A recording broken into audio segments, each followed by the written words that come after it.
Medical disclaimer. The content of this podcast is for entertainment purposes only. Nothing discussed in this podcast should be taken as medical advice, diagnosis, or treatment. Always consult your physician or a qualified healthcare professional before starting any exercise program, diet, or supplementation.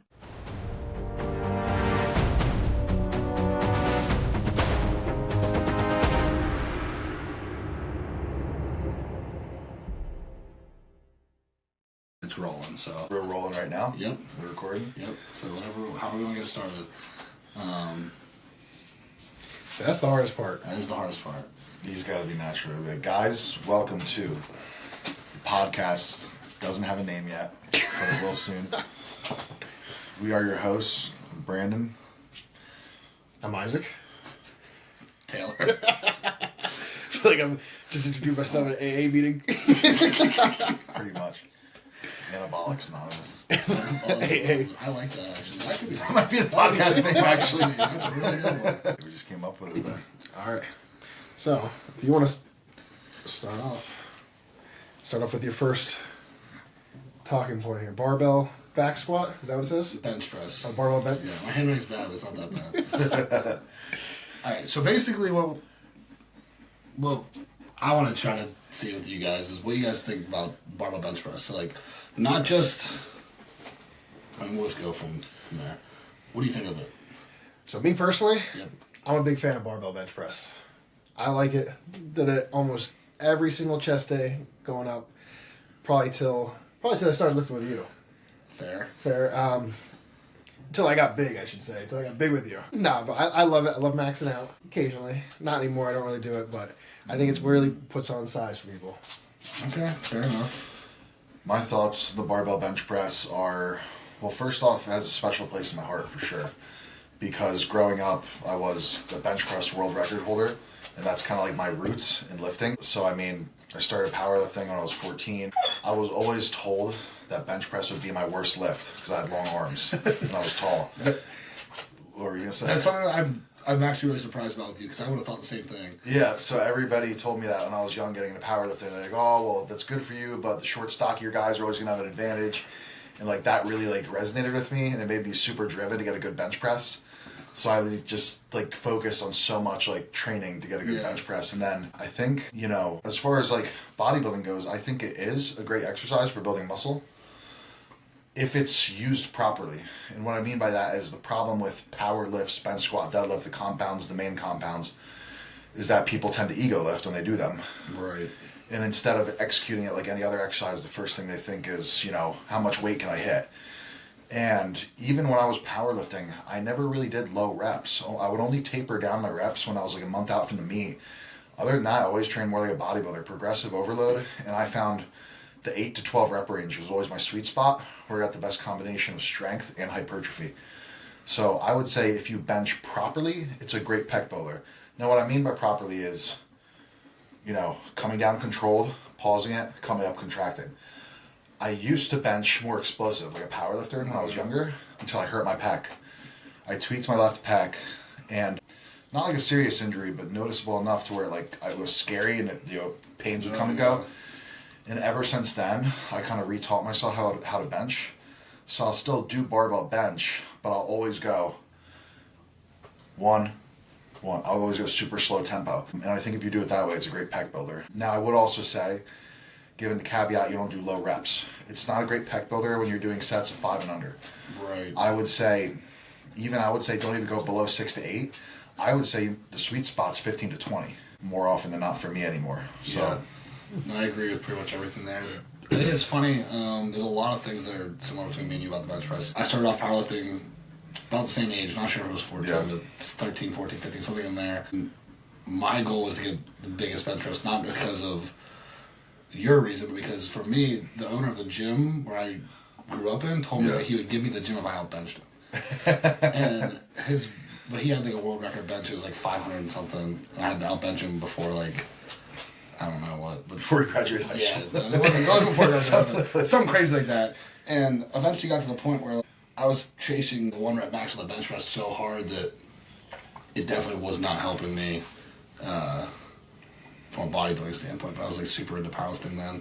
And then I also tweaked my left pec And the first time wasn't too bad, but the second time, I don't know if it was my shoulder or my pec, but like literally, like I went from being able to press like 420, 430 and tweaked it, and mine, like afterwards, my arm was just like limp. Really? Yeah, I couldn't even lift my arm up.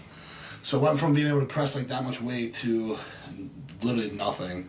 I had to rehab that all the way back, and then that took like a year, a little over a year. Yeah. And once I kind of got back into benching again, had a very similar injury, not as bad, but probably kept trying to push it for 2 years-ish, and just kept having like, repetitive injuries and injuries.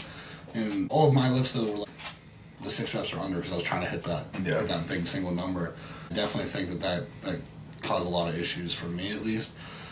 But I think that like what you're saying is definitely that if your goal is bodybuilding, that's kind of why I got away from it, because I just couldn't do it without wanting to hit 1 rep max. Like from the time I was started to, me and him were talking about this the other day. Like it was 1 rep max on the bench press. That was your work. That was like your chest day. Yeah. Back in the day. That's like the thing with powerlifts in general. If you come from a powerlifting background, it is the best foundation to bodybuilding. But the caveat being, you have to kind of mentally let go and like disassociate with the idea of lifting as much as you can, and that's the basis. That's the foundation of your workout. You have to get your mindset away from that, get your ego away from that. And even till today, you'll see like grown men just go into the gym, and you'll see them go for low reps on a bench press. Yep. And these are guys like in their 50s, trying to get in shape, probably trying to improve their health. No reason to be. You almost want to tell them like, why are you even doing this? Like you can just tell they just don't know any better, because that's probably what they learned in high school, right? So that's all they know. So it's like that they just go to what they know. Yeah. And Now, here's a question. Do you guys think that it relies more on years of experience in relation to muscle contraction? So do you think a beginner will have better benefit doing a barbell bench press compared to an advanced lifter? Or do you think it'd be about similar? And I actually have a case study here that actually talks about this. Dr. Isaac.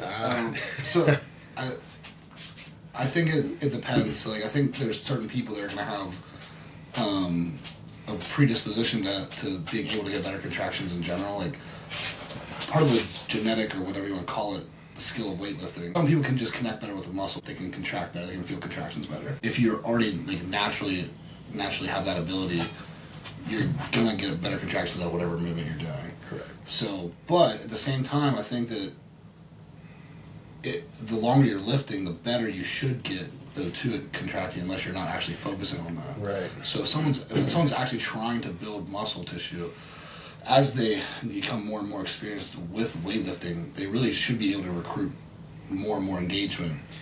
so can I say something quick? Yeah. Are you done? No. Yeah. Pretty much. So this is actually a theory of mine that I've had for a long time, and actually I was just talking to a friend about it the other day, and I believe this is 100% true. Just from what I've seen over the years and the people I've spoken to, and just like 2 and 2 together. Anytime someone has a quote-unquote genetic strong point, it always seems to be the muscles that they have the best mind-muscle connection with naturally. And the more you think about it, it's like, wait, is this really like you have a genetic predisposition to just grow this muscle better? Or your genetic strong points, so to speak, are actually just the muscles that you have a more efficient connection with, and that's why they're strong points. And then your weak points are the muscles that you really don't have a good connection engagement with. That's why they're your weak points.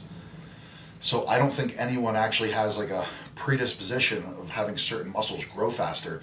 I think that has to do genetically with how good you can contract them, and they just happen to grow quicker because of that connection. For example, me, arms have always grown easy. I could always get a crazy pump and squeeze in my biceps, triceps, always. Hamstrings. My hamstrings have always been a stronger body part.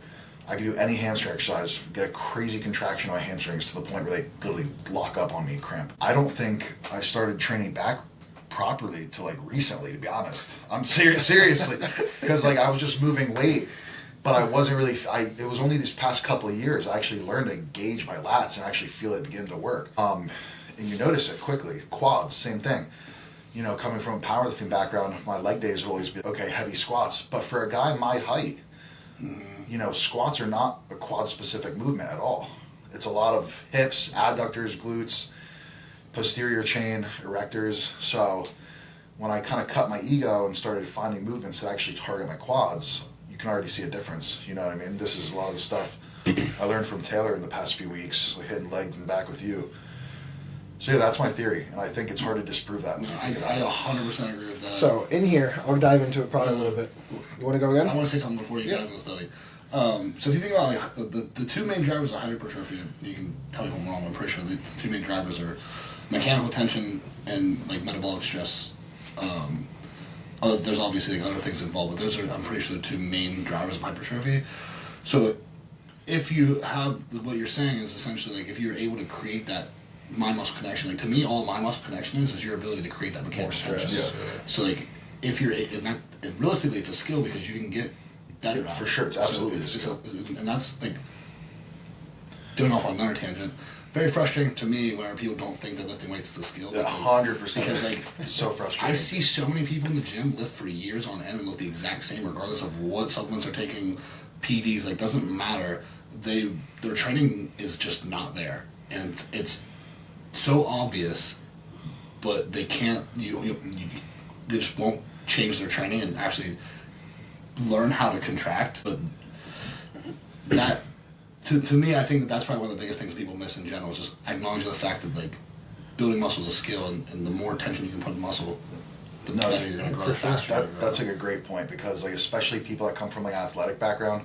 I've had this argument with like so many football players and stuff. Explosive. They're like, Explosive. oh, lifting weights isn't a skill. It's not like a sport because there's no skill involved. And I'm like, dude, if you think that just shows how little knowledge of lifting weights you have. Right. Because if you had any inkling to it whatsoever, you would understand it absolutely is a skill component Dude, to it. going off of football players, it's always explosive. There's like no control. I hate, especially when like in college football, watching them work out in the weight rooms. Yeah. It's just point A to point B by any means necessary. Well, I mean that's what they need I for was the going to sport. say, it's sport specific. It is. But you can't say there's not skill involved whenever it's very obvious that. Yeah. Like, I think it almost gets lost though because like there's so many other factors that people want to throw at like and say like, oh, it's genetics, it's PDs, it's this, it's that. Exactly. It's never like, oh, my training is not good. Yeah. I don't know, my training is the best. Like, yeah, okay, sure. Well, because nobody wants to admit they're doing it wrong. Right. Yes. They want to blame it on something else. my Like, gosh. But going back to this, yes, it does matter experience-wise now, not only just in regards to years of training and newbies, So you're but talking about muscle engagement. muscle engagement. Okay. Form played a big role. Yeah. They took someone in the study and they had them do a push-up and they put the EMGs on their chest for chest activation, and they corrected their form afterwards, and they got 150% more improvement in EMG activity just by changing the form. So I have to dive into the actual study itself. But No, we definitely should. To go off of that though, like I swear to you, the number one thing that I do with people when I like work with people in the gym is correct their form. yeah, Like literally just correcting people's form. that's what I do on the like, daily. Eliminates injuries and they get such a better contraction. I've literally worked with people that have been lifting weights for decades and will go through 3 or 4 movements, adjust their form, and like I'm sure you've had this kind of happen with training people, and they're like, I haven't had a workout that good in my entire life. Like, and then like, well, it's just like you show them one thing, and all of a sudden it clicks, and they can feel the muscle. They're like, oh my god, I've never felt this. Yeah, I've been training for 30 years. I've never actually felt this muscle work. and that's a And cool it's- thing to. Yeah, it's like a huge moment. That was me training shoulders with him when we first started lifting. Not gonna lie, it's been a while since I had a pump like that. It's wild, dude. And, like, and to right there at that point to say that that's not skill, that you can't teach and learn that. Like, Yeah. Not only is it not skill, it's actually like a very technical skill. Actually, Yes, it is. you know what I mean? So- And it's different from body part to body part. So it's not like the same cues that are going to activate one body part are going to work for another. Mm-hmm. You know, it's so different. So it takes a lot of time and experience to understand it. Yeah. And one thing to add to the point you had before about like form and technique and activating muscle and like what creates like a genetic strong point is every human body is different too. Someone over 6 feet tall, kind of like the example I said with a squat. Mm-hmm. For me, a squat is really not quad specific movement. Someone that's 5'6", it is because they have a shorter torso, shorter limbs. So they'll be able to keep that very neutral spine position and be very vertical, and that'll allow them to use primarily their quads as the driver. But that's not the case for most people. So a lot of it depends on like your leverage, you know? Yeah, definitely. I know for me, it's a squat in general is a much more hip dominant movement. Yeah. Because I don't fold in half, but like I load hips more. Yeah, it's all back for me erectors. That's why my erectors are so big. I used to just do good mornings with squats. Going actually off of everybody's different. I've had this theory for a long time. You guys can correct me if I'm wrong, but so the deltoid, it's not just like one way. It lays multi-pennate, so it lays a bunch of different ways. Yeah. To get a good contraction with that, I feel like every person's different. In order to get like the lateral head, or I guess like the most lateral, some people have to go out completely wide, some people have to go slightly forward, depending on how their deltoid lays. Think that's possible? I think it could be possible. I think for everyone there's going to be general principles that engage things like 90%, and then there might be like a 10% disparity factor between people based on like insertions and things. Yeah, I feel like my delts insert way forward for some reason. Maybe it's my posture's terrible. That's probably it. But no, I would say that I'd say in general the same principles, like just from, and again, this is just from my experience, like with working with people. Most of the time, it's the same principles, the same cueing, and just very slight differences as far as like little tweaks that make one person feel something a little bit more than another, and you really can't almost like figure out what that is until you watch them move and then like kind of almost change their movement patterns. Right. And like that. I think you're right, but I wouldn't say that's like The main Yeah. Yeah. No, I would say that. And All right, what's our next topic? Closing thoughts on that topic. closing thoughts. Barbell bench. Going way back to the barbell bench. I was gonna say, we got off on a tangent. Yeah, we got made a off lot on of a good tangent. points from that one question. In the barbell bench, I always get brought. So my dad was a really big powerlifter back in the day. I think it was like number 3, number 2, and then number 1 in the Lehigh Valley, if I remember correctly. And he always taught me, if you want to go strong, go 1 to 3 reps per sets. If you want to get bigger, 4 to 8 reps, and that's what I always do. Or 4 to 6. If I get 6 reps, I'd always up it. I'd up the weight. If I get 6 again, I'd always up it, no matter what. If I got 7 reps, I'd go up weight. And I really think that that's what got me strong. Like, obviously, it depends. It's all like subjective now. It depends on what kind of gym you go to. At power, I mean, I guess as of now, I'm still considered strong at any gym I go to. Oh, really? I would say so. I would definitely say so. But like, I think it's a great builder, especially for a beginner, as long as you're not trying to kill yourself. Now, don't get me wrong, I went through the phase maxing out, not every week, but probably every 3 weeks or something. I could have went every other 2, to be honest. So. It was just something fun. It's something that gets you in there, gets everyone hyped up. There's nothing like hitting... Now, I started off, I was a rare person, I feel like. I started off benching 185 right away. Yeah, it's definitely rare. I remember barely doing the bar when I started. How old were you when you started? I didn't barbell bench right away because I started at the YMCA. Did they not have a barbell bench? They had machines. So I started with push-ups and that. I started at 10 years old. Nice. Okay, you have all this beat. Yeah, I started in middle school. Now, me and my friend would occasionally skip and we'd go play soccer, basketball down in the basement in the YMCA. So we wouldn't really get a lift in. But I didn't get serious in lifting until I got to probably till I got to like college. After I quit soccer. See, I started lifting. I did my first actual powerlifting competition at 14. Yes. I was pretty serious, like 12, 13. So, like, I took my shit serious. I was going to say, because people always ask me that too, like, they'll ask me, like, when did you start training? And I'll tell them, like, 12, 13. Yeah. I'll be like, okay, well, when did you start training serious? And I was like, 12, 13, I took it serious. Like, I took it serious like that. Yeah. Like, what was your split like when you first started? Like, did you have someone, like, teach you? So my dad took me into the basement. And, I was really fortunate. Like, at my dad's house, there's a whole setup. Some of the coolest equipment you'll ever see. Coolest Smith machine I've ever used, still down there. And we had pretty much everything, all the old school Ferrigno weights. He bought off Lou Ferrigno himself, Lou Ferrigno's dad and brother. Basically, we had dumbbells, barbells, benches, incline, decline, Smith machine, cable pulleys. So everything I needed. He trained me like a bodybuilder. Okay. So before I got into powerlifting, my dad literally had me do the Arnold's Encyclopedia bodybuilding split routine. Super high volume, super high frequency, stopwatch. So my dad would take me in the basement, and it's really cool because if you go into the basement, I still have baskets of papers of every workout we wrote down, like growing up over the years. He would have me track everything really carefully, and literally he would have a stopwatch. He would time my rest periods to a T, and it was just, high volume training. And it got me in crazy shape. I mean, going into like 7th and 8th grade, I was ripped. I was like gaining size fast. And one of my dad's coworkers was actually a former Olympic weightlifting champion. His name's Barry Pencil, and he actually competed in the Olympics for Team USA for weightlifting. Damn. He was from Easton. My whole family, you know, when they migrated from Sicily, they came to Easton, so that's where my family's from. We need to do a whole other podcast on this, because this is like an epic story. But basically, Barry said to my dad, you know, I know your son's into lifting weights, he's making good progress. He was like, but while he's young, make sure you get him into powerlifting. That's the best foundation he'll ever get. So my dad took his advice. So he recommended someone, Dr. Nick Theodoro, who was my first mentor and coach I ever had at the age of 14. And he's the founder and the head of the Twin City Barbell Club.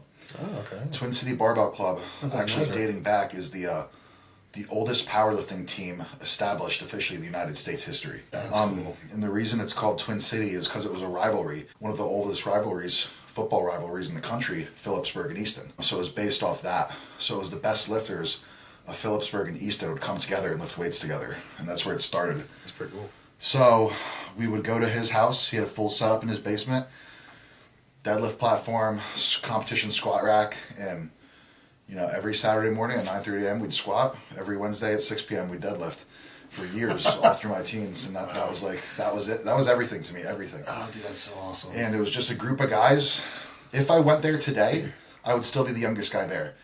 It was literally dudes with families and jobs, and they came to blow off steam. We all lifted weights. We all traveled and did powerlifting meets together.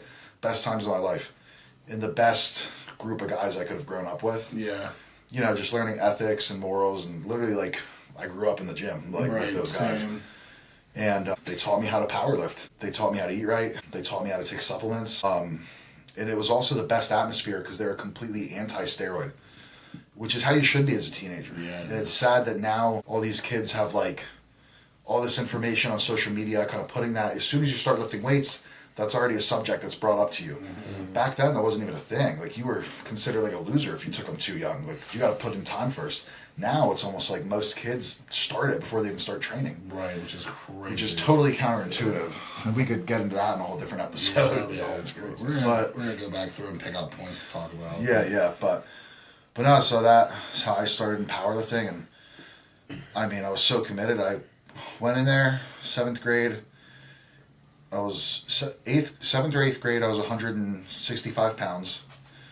By the time I graduated high school, I was 275. So it was in less than a 2-year time span I put on 100 pounds. Yeah. Just because I just religiously ate. I wouldn't go to bed at night unless I ate 6 meals. You still do that. Yeah, but my point is, like, I started even then. Right. Like, I was doing that. And I wasn't as regimented. I just tracked my protein. Yeah. I would make sure I had 6 servings of protein every day, 50 to 60 grams. And I would not go to bed until I got it. And it just grew like a weed. See, people want to know what the secret is. That's That's it right there. Yeah. Like, Brandon's been doing this for Consistency. 16 years now, and like, it's so frustrating because everyone wants it like now. Oh, they want it and now, like, yeah. And the like, kind of exactly what you said, like the whole steroid talk. Like, there's no real like rites of passage. yeah, that, and then like everybody, what's it called?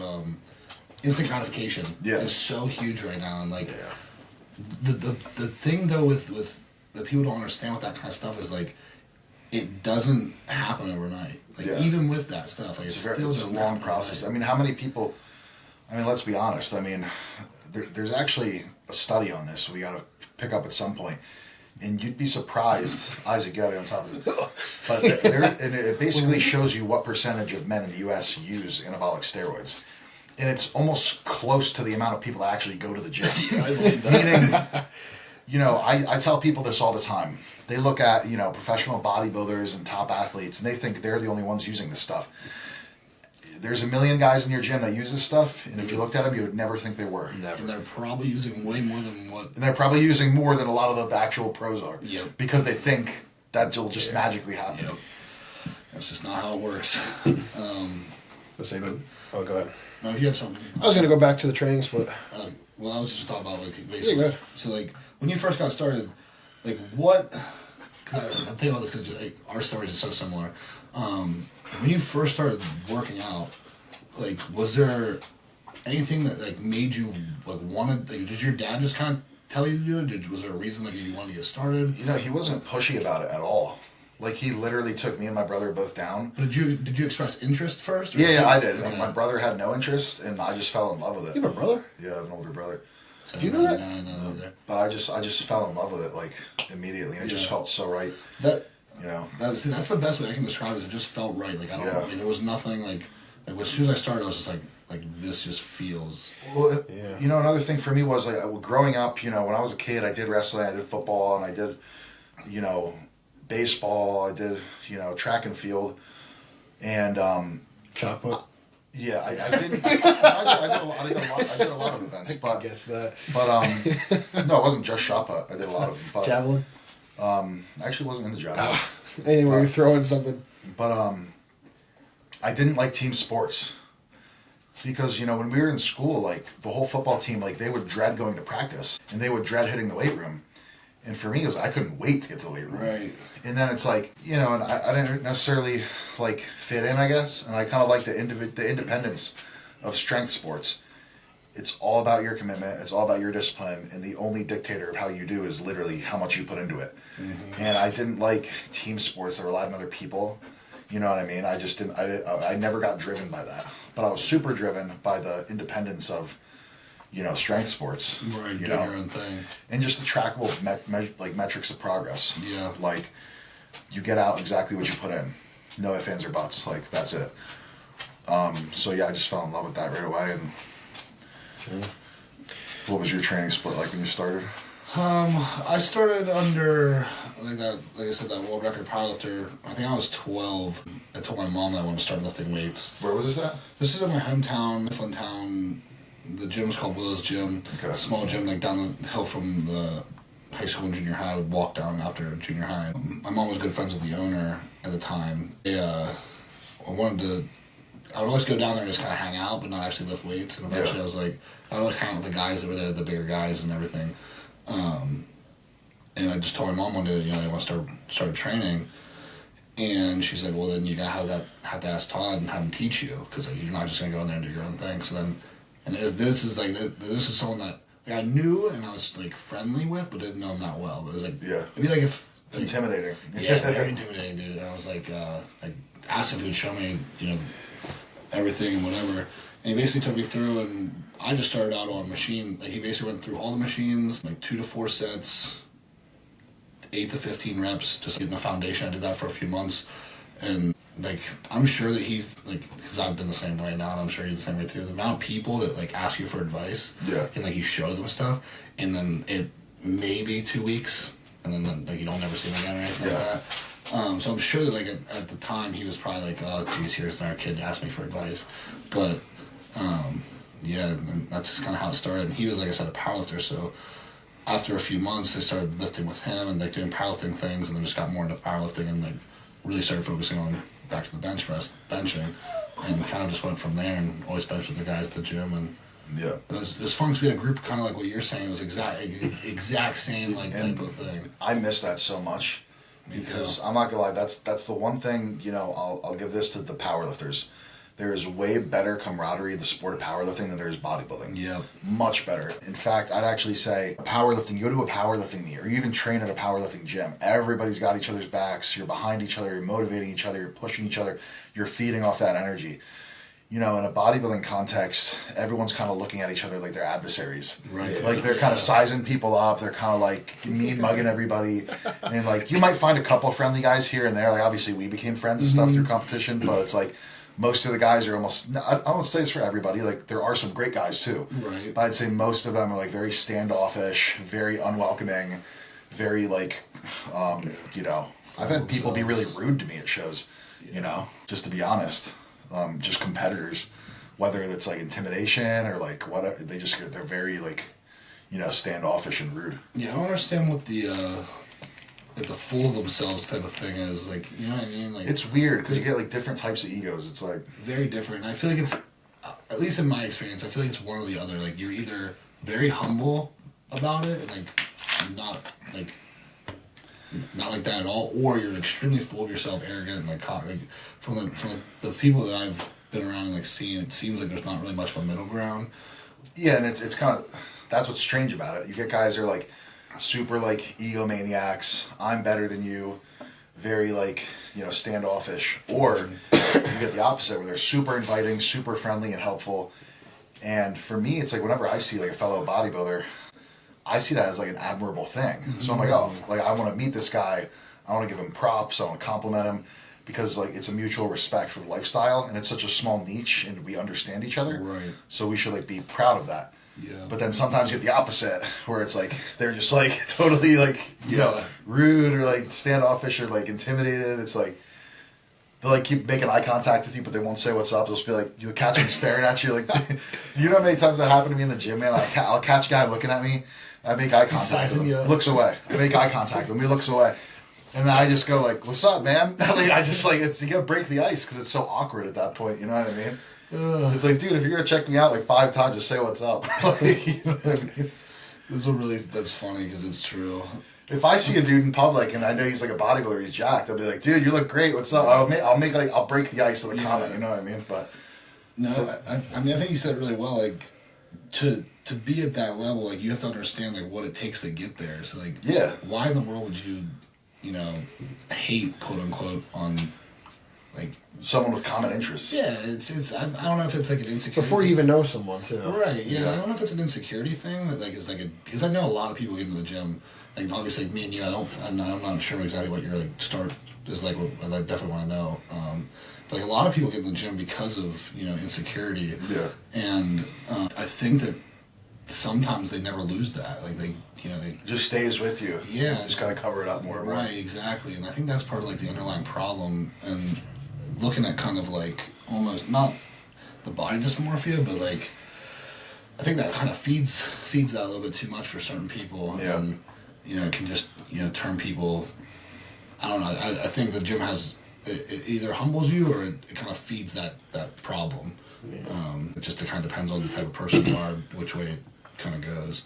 But I guess it is kind of my experiences, what I've seen. Isaac, tell us about your roots. Yeah, let's hear it. So, why I started? How you got started, yeah. So, I started, oh man. Yeah, probably close to middle school. I was a short, fat kid, and I was picked on a decent amount in school, and that probably is what got me in it. And there was this one kid, and every day who just called me like even though I was getting like leaner, he just called me fat every day. It was so annoying, but it would be that like replaying that would keep me in the gym motivated. And from there on, I ended up falling in love with it. So me and my friends, we'd go, and I first started lifting with my dad. And I'd follow his split, and he had it whole written down on like this piece of cardboard. It was just like so like old school Cardboard. Yeah, this piece of cardboard. We put tallies next to it when we were done. So he would train me, and we'd do about like 10 to 12 reps, and then after we finished that, and I'd say I got to high school is probably when I started going on my own. And I have friends that come over and lift with me, and we do the bro split. So like Monday chest tries, Tuesday back thighs, Wednesday's legs, Thursday shoulders, forearms. Friday was like bench and deadlift. Saturday was another back day. It's an interesting split. And Sunday was legs. Yeah, we had no rest days either. Yeah, I remember those days. But I also played soccer, so I would run like 5 to 8 miles in the morning, go lift, and then maybe go bike after. So I was very like I did way too much, but I tried to stay in shape for soccer. Yeah. So I didn't actually try to get bigger until actually I finished college, or I was playing soccer in college, and then that's when I decided, okay. How heavy were you when you were playing soccer? So the heaviest I was 220. Holy. So you're still really heavy for a soccer player. I graduated high school at 220, benching 315. So that's huge for a soccer player. Yeah, and then I actually left high school, went to college at 175, my first year. You lost that much weight? Lost that much weight, yeah. Were you like pudgy at 220? I was pudgy, yeah, I was okay. pudgy. And then after that, I went up to 198 my sophomore year, and then that's when that whole stuff went down, and then I went to 250. Interesting. So like as terrible as it sounds, like I honestly think that some of the bullying stuff like keeps you humble. It keeps you humble, but it's also almost like good for you. Yeah, like, it is. If that never happened, what do you think would have happened as far as the gym goes? I think I would have found it. Eventually, I really do. Right? I don't go a day where I don't miss it. You know? Right. Yeah, now though, if I don't, like I feel like sometimes like there's obviously a line, like, yeah, that they shouldn't be crossed, but I definitely think that like some degree of bullying can be helpful. Yeah, for sure. Yeah, it could be. I mean, as long as it's not like over the top. That's what I'm saying. Like, yeah, if you're out of shape and someone calls you out on it, like it's almost good for you in a way. Nowadays, that's considered bullying. Back in the I wouldn't have considered that bullying, but like it's just calling you out and like. Honestly, like it's probably good for you. Yeah, it's like probably is. People don't get that anymore. You don't get that like kicking. Yeah, I would say as long as it's okay, as long as like if they're not like if they're working on it, it's something else. Like you know what I mean. If they're trying and you just keep picking on them, but if they're working their hardest to try to, I don't know. No, I agree. You know what I mean? Like it's it's like kicking someone who's already Taylor down. Taylor goes around the gym now, calls people fat, just to help them on their journey. Like keep it up, keep it up. You're looking small. You're fat. No, but like tries to be helpful. You'll never catch me. Like I don't mean it in like a bad way, but like I definitely because like part of that's definitely been some of like the biggest motivators that I've had too. Like not like real bullying type things, but just people like talking behind your back or saying something shitty about you, and you're just like, it's like just how much it just can, how much you can turn that into fuel for like a good lift or you know like things like that. Yeah. Yeah, some of the best lifts are like that. Yeah. For sure. Yeah, I mean, I think, you know, I think everyone experiences bullying to a degree, right? Yeah. I mean, I definitely did when I was younger, but I can't really say that's why I got into lifting. Yeah, me either. It's not, but I was a very independent kid, and I almost at times was very like to myself. Mm-hmm. So it was just kind of a thing for me that was like my thing, you know. But then when I did deal with bullying, like I said, never a ton, but at times, like anyone else, it was kind of funny. By the time I got into like middle school and high school, like, I mean, no one bullied me in high school. but like, this guy's too jacked. Yeah, like, when it happened in like early middle school, 6th, 7th, 8th grade, all the kids that tried bullying me, I was just stronger than them. So I would just like, I know it sounds funny, I would challenge them to arm wrestling. I would just fucking embarrass the shit out of them. And then it's like all the kids that tried bullying me became my best friends. Yep. Because I would just put them in their place. We could become buddies. Yeah, you know? respect. That's funny. Oh, that's how it should be. Arm wrestling. I remember those days. I would arm wrestle people all the time. Yeah. Dude, I never. This is just like a totally different thing, but like the amount of it, like the injuries. Yeah, I can't. I used actually to arm wrestle all the time. I was at. Was it my Christmas party? Did you arm wrestle some guy at my Christmas party? I arm wrestle people all the time. I used to arm wrestle all my teachers in middle school. I did that too. I arm wrestled some guy in high school. One of my teachers in high school. I forgot about that. Yeah, that's actually awesome. The last time I arm wrestled was last weekend. I had a wedding. Last weekend. And well, no, like I was at one of my buddies' weddings. I was a groomsman, and it was like, you know, we were just hanging out, and some super drunk guy, you know, was mouthing off to me. Oh, jeez. And he was arm wrestling some dude. They like called me out because I was just sitting there like minding my own business with my girlfriend. I'm like just chilling.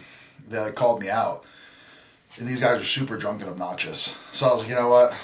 My girlfriend was like, "Don't do it." I was like, "I gotta." I was like, I'm going over to do it. I just like annihilated him, and then I freaking ripped the seam in my undershirt when I was doing it, and it was a rental, so I had to return it. So I go back to return it. And I said to the lady, I was like, "Listen, I gotta tell you something. I'm sorry. I ripped like the seam of the like in the forearm area on the right arm." She's like, "Oh, really?" I'm like, "Yeah, you know, arm wrestle." I was like, "Learned my lesson. Shouldn't arm wrestle drunk guys." And then she's like, "Don't worry about it. You're good." She didn't make me pay for it. That's awesome. You played sports all throughout high school, right? All through high school, half of college. Yeah, okay. That's one of the other things that I really like. No matter what sport I was in, like gym was still always a priority. Oh yeah. Like, I thought you were talking about gym class for a second. Yes, of course, but now. Like, if I had soccer practice in the evening, like gym was in the morning, and then school, soccer. I could never do gym in the morning. No? No, I'd always in high school, some of my best lifts were in the morning. I used to always wake up at 4:45, 5-mile run, go to school, soccer, and then lift after. That's a late night though. I was up till about like 2, not 2, but like probably close to 12 almost every day. 11. I'd be in bed by like 9 p.m. I was lame in high school. I'm still always up, no matter what time of the day. Now, yeah, but like I'd prioritize sleep and like everything was so structured in high school. I feel like for me, Well, it was almost like me and my buddies would always say like, you almost like the structure of having school helped you stay structured in your training because it's like routine and schedule, right? Yeah. And I feel like one of the worst things that can happen to someone when they get out of school or college, it's like when you lose structure, it's like it's very easy to lose discipline. For sure. So it's always very important, like whether it's a job, whether it's like schooling, it's like have structure. You need to have places to be and a schedule to maintain. And it helps kind of contribute to other things, keep you productive, I feel. I've definitely, and I think part of that, like, we didn't even dive into this about prep, but like, I think prep forces me to be more structured than anything. I feel like 100%. I'm the most productive. You have to be, yeah. Because like, if you're not like dialed in perfect, like, Yeah. you don't have enough time. Yeah. It's all about your routine. All about your routine with prep. And I definitely noticed, especially like not working on like for myself now. Like I don't really have like my schedule changes all the time. It's so much harder to stay like like just structured in general, like meals and training, because like each day is different. Yeah. And it's annoying, but you just do what you can. You know, I definitely like having like an actual set routine. It's super nice. And then like for me in high school, like I played sports, but I ended up quitting football because it was taking away from my powerlifting too much. Well, not because seriously, like the thing for me, like powerlifting was my main sport because I competed like at an international level. Yeah, that's true. And I competed like, you know, I did nationals every year in the States, the nationals. At one point I was traveling like overseas to Austria to compete in the world championships. So like that was my main sport. So I put all my efforts into that. But I always maintained track and field. I always did that. But even like my coach knew. He would let me work out before coming to track practice after school. And he would be like, Brandon, where are you? I like would take longer in the gym and not like show up to practice late. So I kind of like had like a little bit of a leeway there. Yeah. And then when I did do football, so I did football in middle school and early high school. And then it got to the point where it was starting to take away from my performance in the gym because of all the 2 days, the practices and stuff. So I remember the one season, you know, and it was tough. So, you know, my dad said to me like, hey, you need to make a decision, because you got to pick where you really want your efforts to go. And I was like, you know, I love powerlifting. I'm not really in love with football, to be honest. So, you know, he was like, all right, well, you got to sit down, be a man, and talk to your coach. So I went and talked to my coach, and I was super nervous. I was going to be so mad. And then he was like, no, like, that's like your ticket. I understand you have talent there. Like, and yeah, but that was, it was tough at the time, you know. But yeah, so that's all I did in high school. Mainly lifting, track and field. But track and field is easy. Track and field was a joke from my high school. We were good. I mean, actually, I was really lucky. So my shot put coach was actually her son, Kovacs, is one of the top medalists for Team USA in the Olympics. This most recent Olympics. And they were from Nazareth. She was. Actually, Kovacs. I know that. Yeah, his mom was my shot put coach in high school. So I was really lucky to have her. She was great. So I do hear that. We didn't have any like I don't talk about it, but we didn't have any real coaches for. See, we have really good coaches. So, but like going back to what you're saying about like sports interfering with lifting, it was so frustrating because I was a big soccer player. Yeah. Right? It was so frustrating being I was strong, so I was the strongest person on the soccer team. I was probably one of the strongest people at Moravian, the college. We didn't have a wrestling team. We had a football team, but it wasn't like the biggest football team. Mm-hmm. And when I go by strong, I mean just like benching wise. So, of course, I was benching probably. There's one person that outbenched me while I was there, and he had like 420, and I was at like 410, and I was about 100 pounds less than him. And the football team hated me, just because you'd go in there and make them all look bad. Well, because I was a soccer player. Yeah, and they didn't want any part of me. But it was so annoying because we'd have scheduled lift at like 5 a.m. And if you know anything about like sports in college, you wake up, you go do your conditioning, which is either lifting or running or both. You go to class, you go to practice, and if you have film, you go to film, and then you got to come home and you got to do your homework or whatever. And you don't go to bed till so late. So I'm like, why do I really have to get up at 5? Now I get up for like running and conditioning, but like we're doing the dumbest lifts ever. Like they know I go and I work out after practice. So what I would do, instead of doing all that after film, I would go to the gym and then I'd do my homework and then I'd go to bed. So I'd have all like this pointless lifting in the morning when I could be getting more sleep and I'd have more fun. Like it made me just want to quit right there. But like it was just always like benching. We'll do 3 sets of 5 reps. This is like, and we'll do shoulder press. It was like bench, shoulder press with like a squat, and then that was it. It was I mean, I get it. Yeah, whatever. You're trying to train, and the people on my team didn't go to the gym, but like, if you're gonna go and you're like, I need to lose weight. I didn't need to put on weight. Like, why are you gonna make me go lift and lift heavy? I mean, I would have done it myself, but I feel like if you know what you're doing, you shouldn't have to be mandated to join. When I was in high school, my wrestling coach didn't make me do the team. No, because he knew what I was doing. He was like, just do your own thing. Yeah, that's how it should be. I totally agree. And me, like the whole team, I didn't get along. Now, I mean, I didn't get along with the team. It was the morals. Like, I didn't really have the same morals and values. So I didn't want to be there to begin with.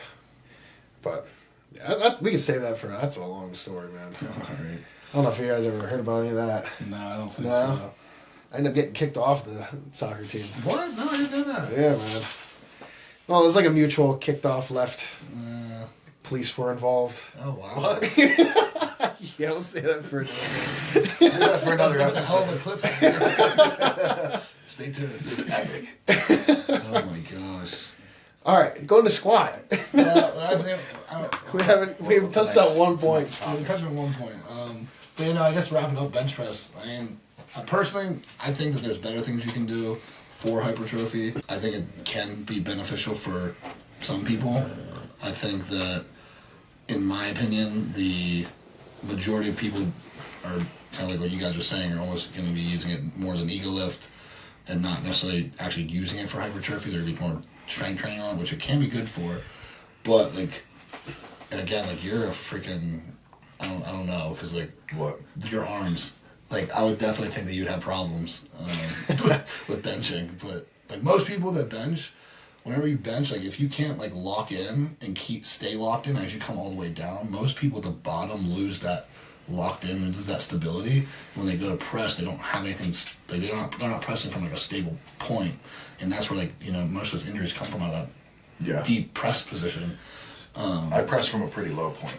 So I'm like, when I do like heavy barbell bench, I pretty much come like below my nipples, like right where my sternum is. Yeah. I press from like this position. Yeah. So it's like, That's how it should be. Yeah. Yeah, I think a lot of people go way too high. But, I mean, that's the other thing, too. Just that alone, like, people don't even know how to bench press. Yeah. Like, so, like, even just saying that, like, it's just one of those movements that's very easy. I hate the. I cringe when I see people do it 'cause it makes me nervous. Drop it on their It happen, chest. I don't watch people lift, and, like, it literally, like, hurts me to watch them lift. You know what the worst one is? When people like ask me for a spot in the gym, and I know they're gonna have a god awful form. Yeah. I'm like, man, I don't even want to be a part of this right now, because if you injure yourself, I don't want to be the guy that has to like pull it off. Yeah. And they're like, all right, So watch your chest explode. yeah, But no, and then, again, like if your main goal is hypertrophy, like I definitely think that there's other things that are easier to execute on. But it's not like I would say it's like inherently bad. I just think that most people are going to do it wrong and hurt themselves. And again, in like experience-wise, like clinically, I see more people for shoulder and chest injuries from barbell bench pressing than anything else. Yeah. And it's just an experience thing where it's like, for 90% of the population, it's probably not worth it. Yeah. but given the caveat, they're probably executing it the wrong way. Yeah, exactly. Yeah. So it's almost like you'd hate to say it's not good, but like people are gonna do it wrong. exactly. So it's like, there's just safer options for people that are simpler. Yeah. That are gonna put you in a better, like, kind of like what you said, the decline or even incline. Honestly, I think decline, or we can relay to this for the next topic. Actually, yeah, we could do that right away. Actually, I think decline presses are the most underrated chest movement for growth and development overall. Mm-hmm. I think inclines are the most overrated. Yeah. And I think all you hear in every article and everyone talks, incline this, incline that, build your upper chest. Dude. When really a lot of studies show that incline isn't even that great of an activation. And really, like John Meadows would say, you want a very low incline, because if you have too high, it's just going to be mostly delt anyways. He's good. So, That's actually going to get into that. but I feel, just think of the position. Think of the position when you do a push-up, right? Mm-hmm. Your arms are down here. That's what you're supposed to do. Like we were saying, a barbell bench press. You're pushing from down here. You're activating the whole pec. Mm-hmm. Similar to a decline. When you're at that downward angle, like you're coming down and you're squeezing your whole pec. Mm-hmm. And it takes the shoulders out entirely. And I think Dorian Yates also said that he believed that decline barbell was the most underrated movement for pec development. Yeah. And it's strange that you see most people preach the opposite. And you rarely see people in the gym do decline press. Yeah. Rarely. Whenever I kept hurting my pec, I switched to decline. Yeah. No issues ever afterwards. Yep. And like, I think that just the angle it puts you at too, with again, like what I was talking about, like locking in your shoulder. Yeah. It's so much easier. Puts you in a better position. It's such a better position for you to be able to drive out of. And like what you're saying, like being able to force like almost down and through the whole time. Yeah. get so much better engagement on the pec, and that's why I'm personally a big fan of Smith machines for pressing, because you can actually push into the bar as it comes up. So, going off of that, the number one with EMG testing on upper, middle, lower. Explain EMG, because there's going to be some people that don't know what EMG is. So it's pretty much a surface level muscle. He's snoring. I already put him to sleep. It's a surface level muscle contraction. Boring subject. It's what we call like tester, right? Tester. Yeah, it pretty much tests like the muscle contraction force through the muscle when you're doing an exercise. So don't cheat. You didn't do that, did you? So what they did is they put one on the upper chest, a little electrode, one on the middle chest, one on the lower chest. And then they did a variety of exercises. I think they said 15. I'd have to look again. But the number one, if you had to guess what it would be, For upper chest. For upper chest. I'll give you a list here. So give us some options to choose from. Let me see if I can find it. Here is the list here. Okay. So we got push-ups, banded push-ups, standing cable fly, high to low cable fly, seated cable fly, chest dips, barbell bench press, incline, flat dumbbell, incline machine, 15-degree incline, 30-degree incline, 45-degree incline, decline dumbbell, and pinch press and a pec deck. What's a pinch press?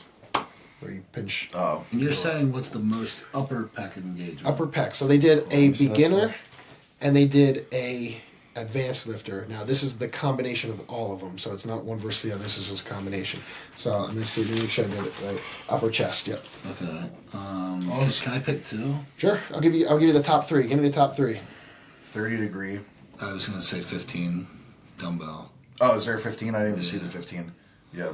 So 15, 30. No, he changed it to 15. So 15. Yeah. I want to say. I want to say high to low fly. For upper chest? How high is the fly? That's a good question. So I can just give you the answers. You want to take a guess? Yeah, I want to guess. Don't ruin it. I'm going to say 15-degree incline machine press and then seated cable fly. I was going to say seated cable fly. Now, what do you think is the worst out of all these? For upper chest? For upper chest. Incline barbell bench press. 45 degree. I would say, the 45-degree, the chest dips, and... I don't know off the top of my head. Okay, I'll just go with that. All right. The top muscle recruitment for upper chest was at 15 degrees incline for dumbbell press. Then it was 30 degrees. Okay. And then it was actually barbell bench press. But then seated cable fly. And then seated cable fly. The worst ones for upper chest were push-ups, high to low flies, and then chest dips. Okay. All right, so it's pretty close. So again, that's the average of the two. Now they did this on the beginner only, and there's a big difference because you didn't have the idea of how to recruit things. So they found out that the pinch press was the most For the beginner. recruited for the beginner. Which makes sense because it's kind of like an effortless exercise, like a mindless exercise. Like you just do it. Like. And then the seated cable fly. Okay. And then the standing cable fly. Fair. And then push-ups, which is kind of interesting. And barbell bench press comes in close to last, 5 from the bottom. There's that caveat. So there's the they don't know what they're they don't know what they're doing. Yeah, that's Same thing with flat dumbbell press, and decline dumbbell press, which is interesting. I mean, decline dumbbell kind of makes sense. So again, that's upper. Now we go into the mid. What do you think for mid? I'm still gonna say seated cable fly for mid. It's number 1 actually. Nice. And then it's decline dumbbell press. I was gonna say a decline, but And then 15-degree incline. that 15-degree incline's looking better and better. It is. I might have to start doing that. Yeah.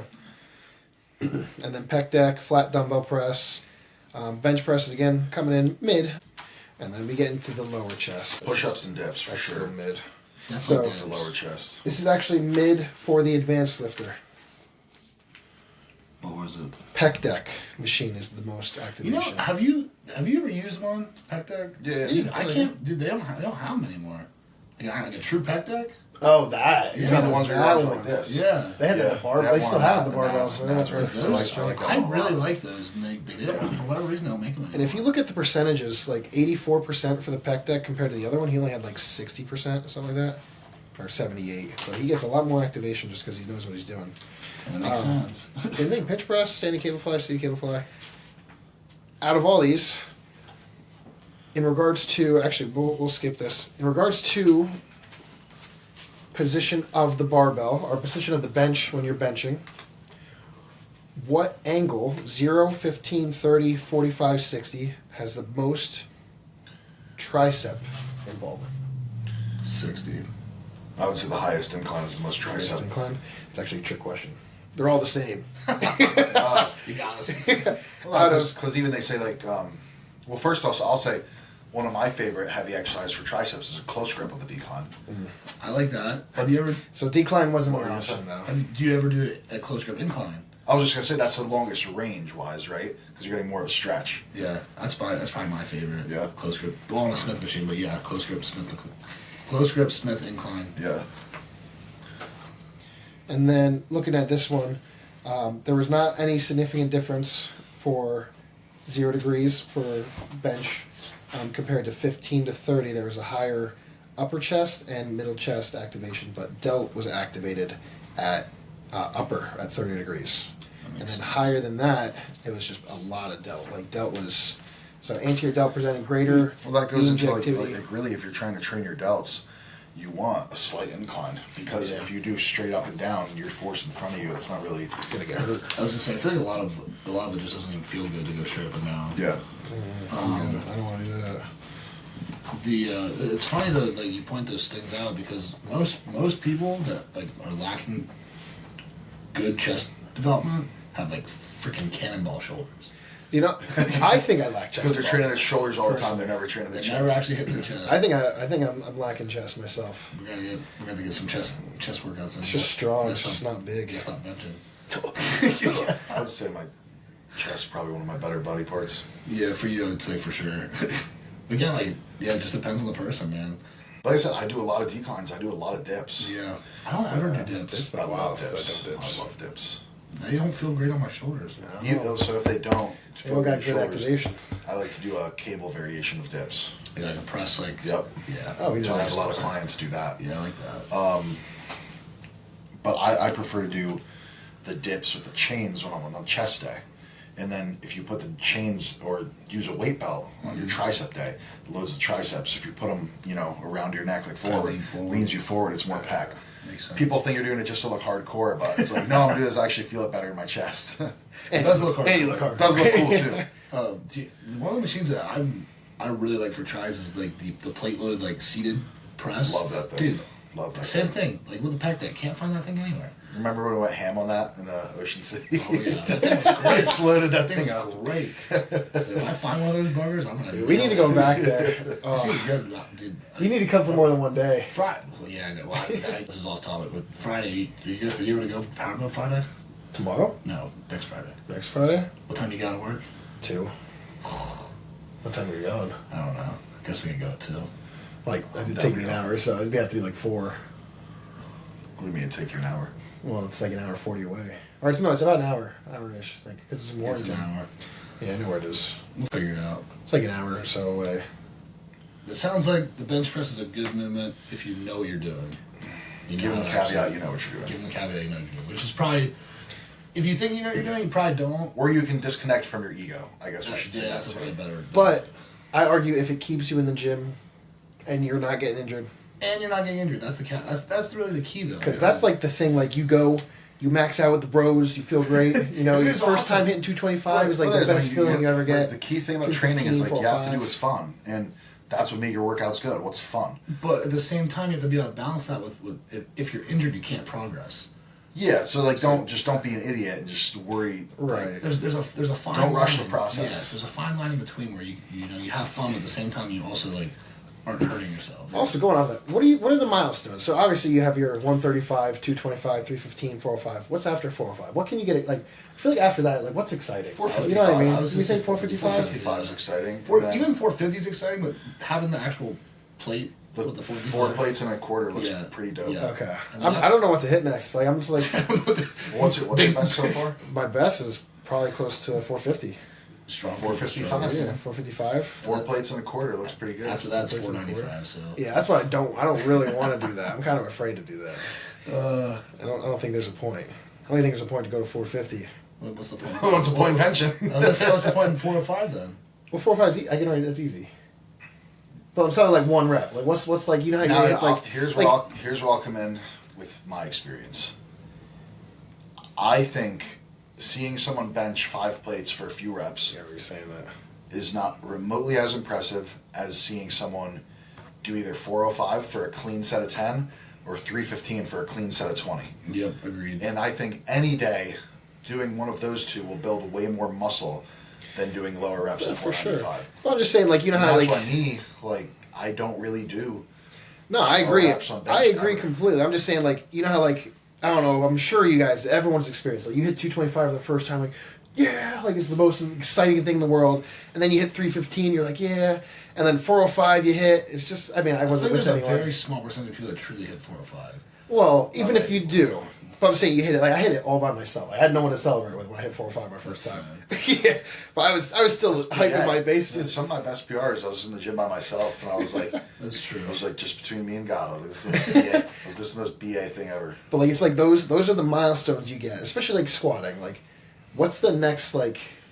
I don't know. It's just tough to get excited. That's what I'm over. saying. 1 rep maxes aren't nearly as Yeah, it's just impressive as not- feats. It's just not as like. All right, I don't know. you show me someone who can squat 405 or 20, Oh, and there's not many of them. I'll be real impressed. Most I ever got was Show me some guy that can squat 600. There's a million guys that can squat 600. They have stick legs. Show me a guy who can squat 405 for 20. yeah, not very many. Well, first off, the mental strength it takes to get through a set like that is just unbelievable. the breathing. It causes like cardio. Cardio, Yeah. yeah. Like I've like, that's what I'm saying with me. Like after I got out of like powerlifting, my challenge for me is reps. I mean, and like for example, like I've deadlifted well into the 700s, but I've deadlifted 495 for sets of 20, and I've deadlifted 600 for sets of 10. In my opinion, those are way, way, way cooler than deadlifting 700 or 800 for one. Yeah. Depends who you ask. And it takes a lot more mental toughness, in my opinion. 1 rep maxes are easy, man. You push as hard as you can for a split second. That's what I'm saying, like- Show me a guy who can do his 10 rep max. And I'll That's be what I'm saying. impressed. Like going off of that though, like you hit 405 already. What 0.01% of the population can hit that. You hit 455. I mean, still what 0.01. Like I feel like 0.01. it's like Oh. there's not really very much of a low. change. Like I don't know. The fitness niche in general is very, very small. And it's like the only reason we don't realize is because we're in it. But Yeah, it's true. Well, think of it this so way. small. When you think of the most impressive squat of all time, what do you think of? Platts. Platts is 500 for 25 reps. And No, to this day, Ronnie Coleman. nobody has beaten Platts. To this day. Strongman, powerlifter, nobody's touched him. Because just the mental strength it takes to crank out a set like that is so impressive. I think that alone is something like worth talking about because I think that's what really separates like a lot of like great. Yeah. Because if you can get through that pain barrier, but the key is to be able to, because like some of Platts' movements were kind of shitty, to be honest. Like if you watch some of his leg training, which is why I mean like, it's still a little different with legs because you can do that and get away with a little bit more. Yeah. But his squat form is great. Yeah, but what I'm saying is like if you can, You're gonna have to kill me. even if you just take like a bicep curl for example, the amount of pain that you can inflict to yourself doing a bicep curl if you actually keep like super strict form at good weight for 15 reps, like most people by the time they get to 10, it hurts so bad that they're Just stop. they just stop, or they start using momentum or using other compensations. Well, they just start like struggling, like grunting, swinging, like the ability to like mentally be able to push through and force yourself to feel that pain for the next 5 reps, like and actually force your bicep to fail.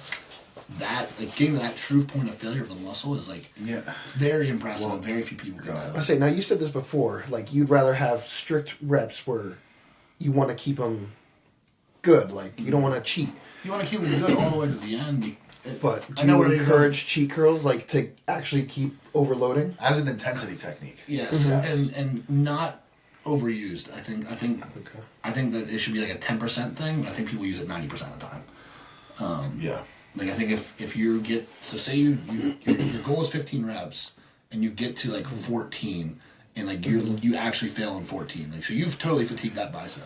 Now if you want to come and do a few extra cheat curls at that point, whatever, more power to you. But I'd also argue at that point that if it's almost overkill.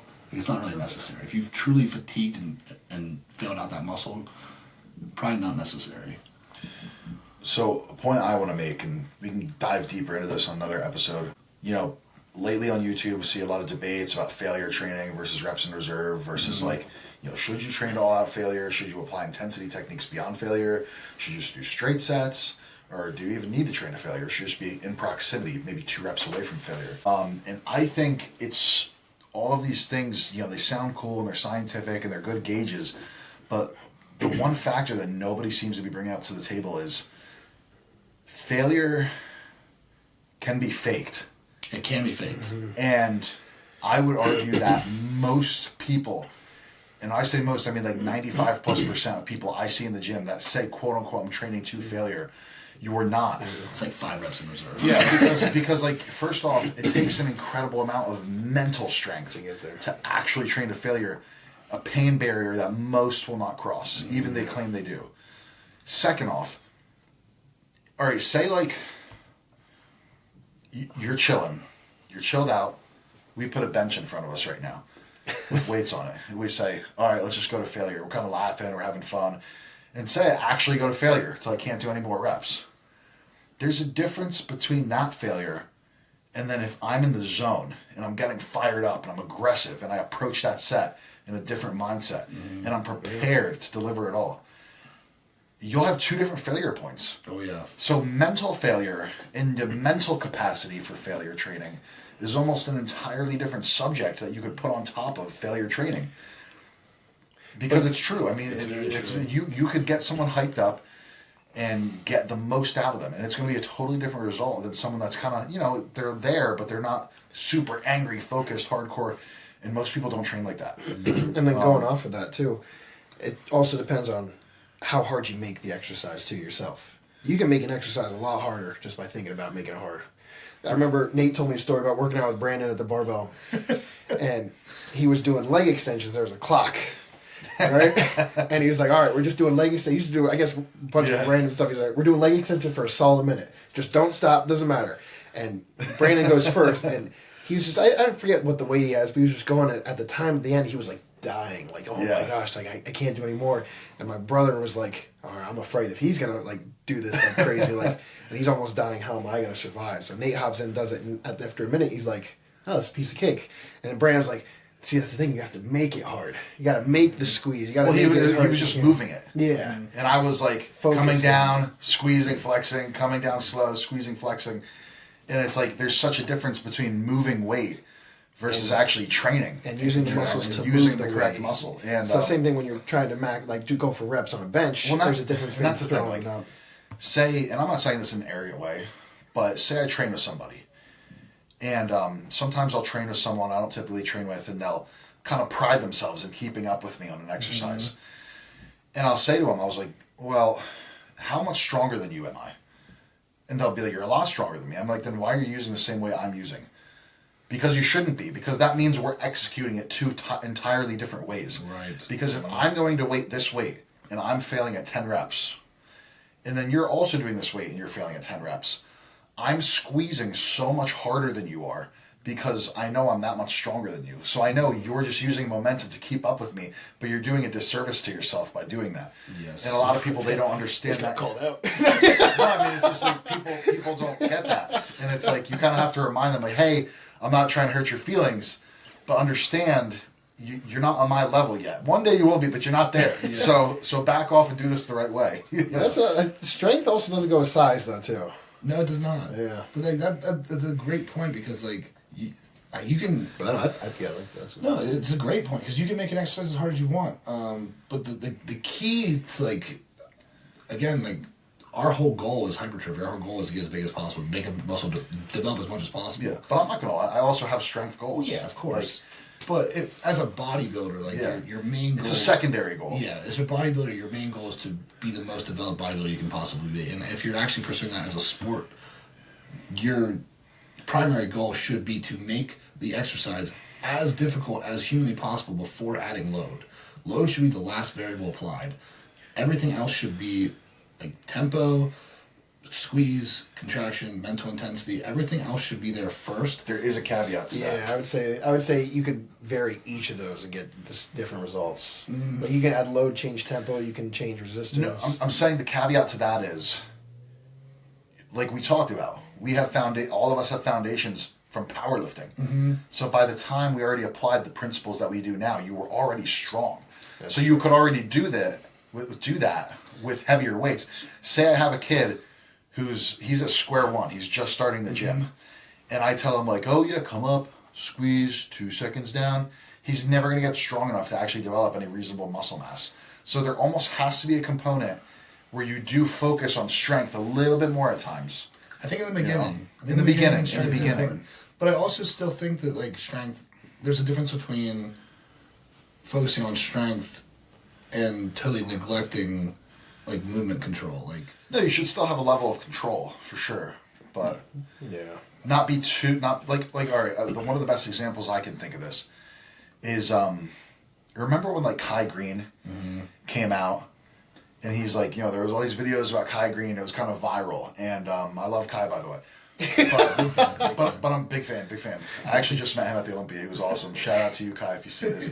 But so, you know, at the time he was preaching about like contraction, mind-muscle connection, tempo, and Kai was like really preaching that to everyone, which is true because that's how he trains. That's how he develops certain body parts. And then you'd see kids in the gym around that same time who were watching Kai Green's videos, scrawny as all could be, and they were training like that. Squeeze. But okay. Because they were training so meticulously, they had no intensity. Right. And that's okay. Well, now look at some of Kai's earlier videos where he's benching 495 for reps and squatting 600 for reps. You have to train heavy too. Yeah. And it's like different from exercise to exercise. Like there might be certain exercises like a leg extension. You know, when I'm doing a leg extension, like the things we've been doing recently, it's a lot of tempo, it's a lot of squeezing, a lot of control, versus like if we're doing like, you know, a squat or leg press, obviously we're still have control, but we're using more load. Power, So there's a time and a place for all of these things. And I think it's important for people, you know, watching is to understand, don't be dogmatic with any one training principle, because they're all there for a reason, and they should all be incorporated at different times when they make sense. Yeah. So don't think isolating yourself to one strategy is ever the best way to go about it.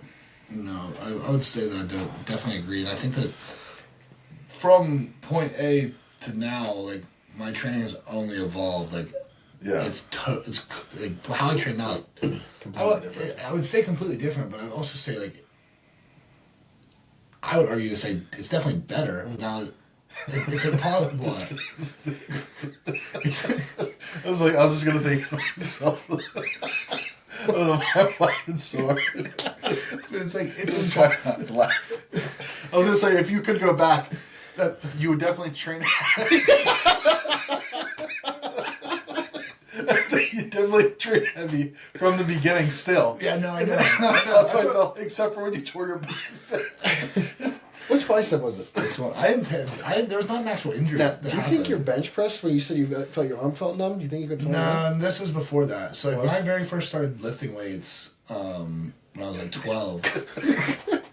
As soon as like this showed up right away. So I think that I was either born like this or you were born with a torn bicep. Yeah, I actually had a friend of mine. I thought you actually tore it. No, I don't. Not that I remember. Now I feel bad. I thought he tore it doing like some crazy heavy lift or something. My one friend was actually born without a quad. Without a quad. Without one of his quads. I know another friend of mine that was born without a pec. So like it happens. That's shitty. Yeah, it really sucks. But mine's different because like it's clearly there. It just doesn't. There's no the attachment's not all the way. So you never actually injured that bicep? No. Ever since I started lifting weights, and I thought you told me you tore it. I mean, yeah, it looks like it was torn. I don't know what else would have happened, but I don't actually have an incident where I remember tearing it. So like, as soon as I started lifting weights, this arm really started to develop. This one didn't. And I thought it was just because this is my left arm. So that was there like forever. Yeah, it was a big sense of insecurity for me for a long time because I just couldn't get this to grow. Sorry I brought it up. I'm over it now. But it really use it as motivation. I'm like the bully. Yeah. Use this tomorrow. Your one arm's not big enough. Get it curls. No, because they used to be like I think it was like an inch and a quarter difference, or an inch and a half, and now it's like a quarter. It's less than a half, but like I feel like everyone's arm's a quarter-inch difference. Yeah, I feel like it almost has to be. But no, I don't know what happened or why that was like that, but it's just always been that way. But no, I wouldn't change I wouldn't change it. I'm just saying I definitely think how I train now is better. But yeah, Yeah. sure. There's certain principles I wish I would have known and applied when I was younger. And I think it could have gotten to where I am now faster. But at the same time, I feel like everything that I did and learned as I came through has also got me to this point to know everything I know. And it's just like, Dude, I keep laughing at the same thing. what are you laughing at? I don't even know. It was like I had the feeling I wanted to laugh for, and now I'm like trying not to laugh. And it makes me want to laugh harder. I wouldn't honestly. I wouldn't change anything growing up except my intensity. I know my A intensity little was bit more? yeah, not where it was. The only thing I really know that I went hard on was triceps way back in the day. That's the only thing you went hard on. Well, and bench. But like again, I was doing the bro split. It's high school me, trying to bench as much as I could, try to get as big as arms as possible. That's all. But paid out in the end. It all worked out. I wouldn't really change anything. I had the best time lifting with my friends in the basement. Some of the best lifts. Yeah. For sure. Good one. Good to end on. Used to lift at like 2 a.m., 12 Jeez, a.m. I've never done when that. people come It's fun over. doing that. Yeah, just randomly come over. I remember one time, like, one of my buddies slept over in high school, and we were, like, in the basement, and for some reason, like, he challenged me to a stiff-legged deadlift contest at 3 in the morning. Random. And my parents were asleep upstairs, so we're in the basement. And obviously, like, it's loud as shit when it hits the floor, so we're just putting plates on, and we're, like, doing it, but we're putting it down. Like, I'm like, dude, put it down. We're putting it down as slow as we can so it doesn't, like, crash on the concrete floor. It's just, like, with funny memories. awesome. And we had a stiff-legged deadlift contest in the middle of the night. Oh, why stiff legs?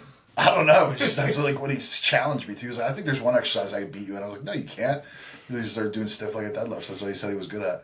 Post these down below. That way I don't get sued. Even though I didn't really go into too much detail with Yeah, it. but because still, of at least some that way they're cited. Yeah. This Give you guys the credit. here. Yeah, no. This was No. So yeah, that's the barbell bench press. squat next week. Squat, actually, you know what? We only talk about legs as much as we do them, right? Once a year. No. All right. I'm kidding. Taylor, cut that out. We do legs, I swear.